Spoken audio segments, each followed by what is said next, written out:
Hello students, welcome to online classes. As you know that yesterday we started tenses and today I would like to tell you from its structure. तो कल हमने बात की थी इसके structure की, present indefinite tense की।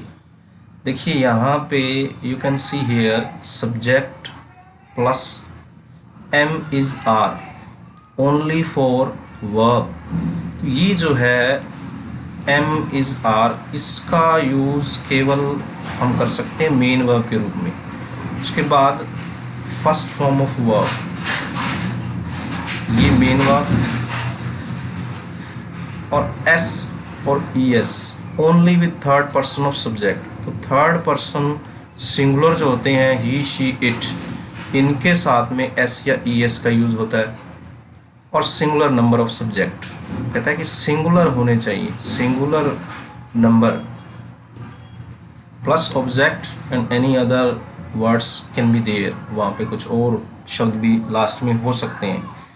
तो कहता है कि हिंदी से इंग्लिश में अनुवाद करते समय ध्यान रखा जाता है वर्ब कौन सा है, अर्थात मुख्य है या सहायक है। देखिए ये जो है मुख्य क्रिया के रूप में यूज़ होंगे तब जो है एक्शन नहीं होगा, यानी कि कोई क्रिया नहीं हो रही होगी। लाइक ये नीचे हमने किया था आई एम ए टीचर, इसमें कोई भी एक्शन नहीं है, ये सिंपल सेंटेंस कहलाता है, ना कि ये इसमें कोई एक्शन हो रहा है। आई एम ए प्लेयर, तो कहता है कि एक्शन नहीं है इसके अंदर, वो सिर्फ इतना ही बता रहा है कि मैं एक प्लेयर हूँ, मैं एक शिक्षक हूँ। तो तब इनका यूज़ होता है, जैसा कि आपने you did it in your 9th class, जैसे कि बी फॉर्म आपने की होगी, बी का इज एम आर प्रेजेंट में, पास्ट में वॉज वर, तो उस तरीके से इसका यूज़ होगा। तो जो बाकी स्ट्रक्चर है सब्जेक्ट फर्स्ट फॉर्म ओनली या फिर फर्स्ट फॉर्म के साथ एस या E S, first form only जो लगता है वो प्लूरल के साथ, ये सिंगुलर है, सिंगुलर नंबर ऑफ सब्जेक्ट्स। तो प्लूरल नंबर के साथ जो है वो ओनली फर्स्ट फॉर्म यूज़ होगी। नीचे हम एग्जांपल करेंगे इसके। और यदि वो कहता है कि यदि सहायक हो तो एम इज़ आर का उपयोग करते हैं, जिसे हम अपने आसान भाषा में वर्ब कह सकते हैं। मतलब कि जैसे ये है आई एम यूज हुआ है तो he is a good boy हम कह सकते हैं, दे आर गुड स्टूडेंट्स ये हम कह सकते हैं। तो कहता है कि subject third person he she it हो या सिंगुलर नंबर, यानी कि कोई नेम हो सकता है, रमेश हो सकता है सिंगुलर नंबर, तो वर्ब के साथ में एस या ई एस लगाया जाता है। अब नीचे एग्जांपल है she speaks the truth, dog barks, अब ये प्लूरल हो गया है, कुत्ते भौंकते हैं, यहाँ कुत्ता भौंकता है, यहाँ कुत्ते भौंकते हैं। डॉग्स बार्क, यहाँ एस हट गया, यहाँ एस है। तो you have to know the difference between S और without S, only first form.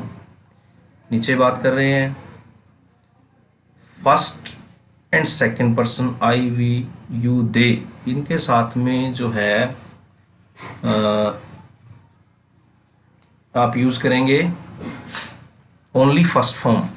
Third person singular, ये इसमें सिंगुलर कोई भी नहीं है, सिंगुलर है बट आई सिंगुलर है लेकिन वो फर्स्ट पर्सन है। फर्स्ट पर्सन सिंगुलर और प्लूरल दोनों ही है।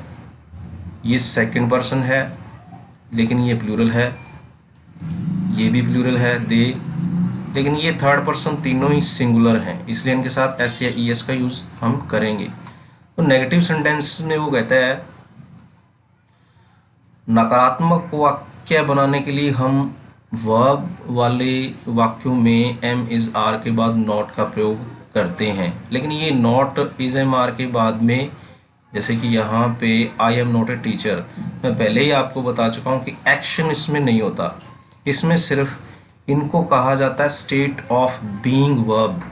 एम इज़ आर का यूज़ जो हो रहा है वो स्टेट ऑफ बीइंग वर्ब के रूप में हो रहा है, जो ये बताते हैं कि कोई पर्सन क्या है, कोई नाउन क्या है, मतलब इस चीज़ को बताते हैं। तो यहाँ ऊपर नेगेटिव सेंटेंसेस में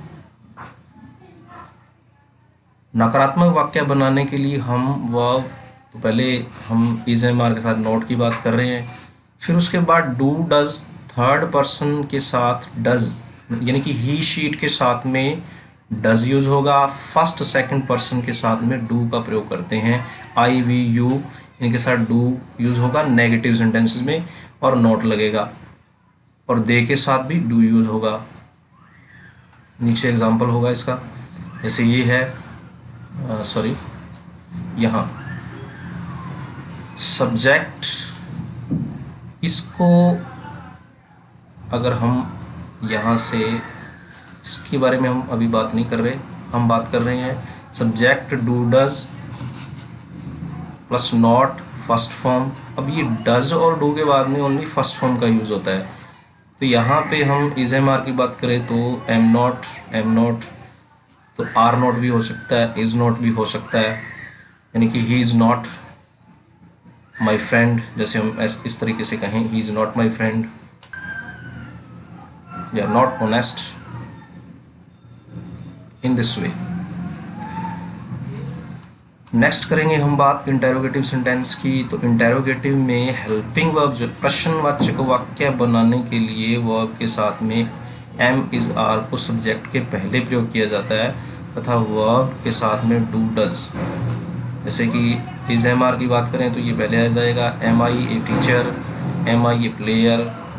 और अगर एक्शन की बात करें, इसमें कोई एक्शन नहीं हो रहा है, यहाँ अगर एक्शन की बात करें, कोई क्रिया की बात करें तो डू डज सिंगुलर के साथ यूज होगा, और डू जो है वो प्लूरल के साथ यूज होगा।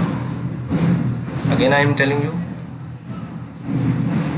दोबारा से बता रहा हूँ कि ये जो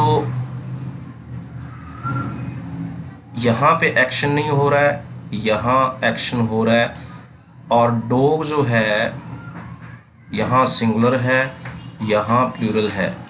तो ये डिफरेंस जानना आपके लिए बहुत ज़रूरी है सिंगुलर और प्लूरल सब्जेक्ट्स का। देखिए यहाँ पर आगे कुछ बात की जा रही है कि WH फैमिली जो होती है, जैसे कि तुम्हारा नाम क्या है, व्हाट्स योर नेम, तुम कहाँ रहते हो, वेयर डू यू लिव, वह कहाँ जा रहा है, वेयर इज़ ही गोइंग। तो इस तरीके से व्हाट, वाई, हुज, ये जो वर्ड्स हैं इंटरोगेटिव वर्ड्स, ये भी यूज़ हो जाते हैं पहले। टू हुम, किसे, बाय हुम, किसके द्वारा, हाउ, कैसे, हाउ मच, कितना। तो इस तरीके से ये भी यूज़ होते हैं पहले, यानी कि स्टार्टिंग में सेंटेंस के यूज़ हो जाता है इनका। हुम do you like the most, इस तरीके से, तो ये इस तरीके से यूज़ होते हैं।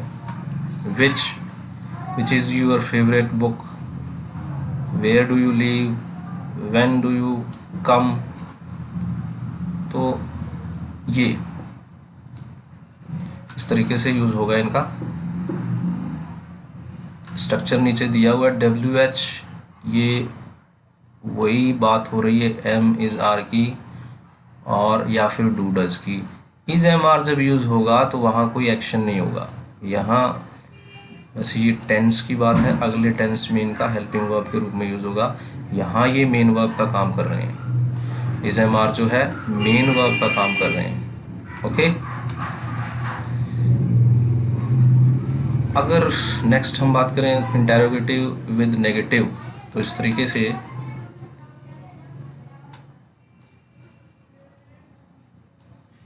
इसको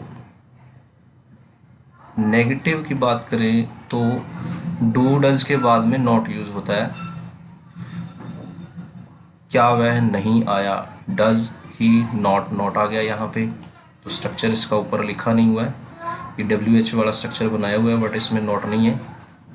does he not come, do I not take tea. तो इस तरीके से जो नॉट है वो सब्जेक्ट के बाद में यूज होगा। Okay okay students, we have completed present indefinite tense. Next we will do its uses. Where does it use, कहाँ पे इसका यूज होता है। Tomorrow we will discuss about its use. Thanks and have a wonderful day.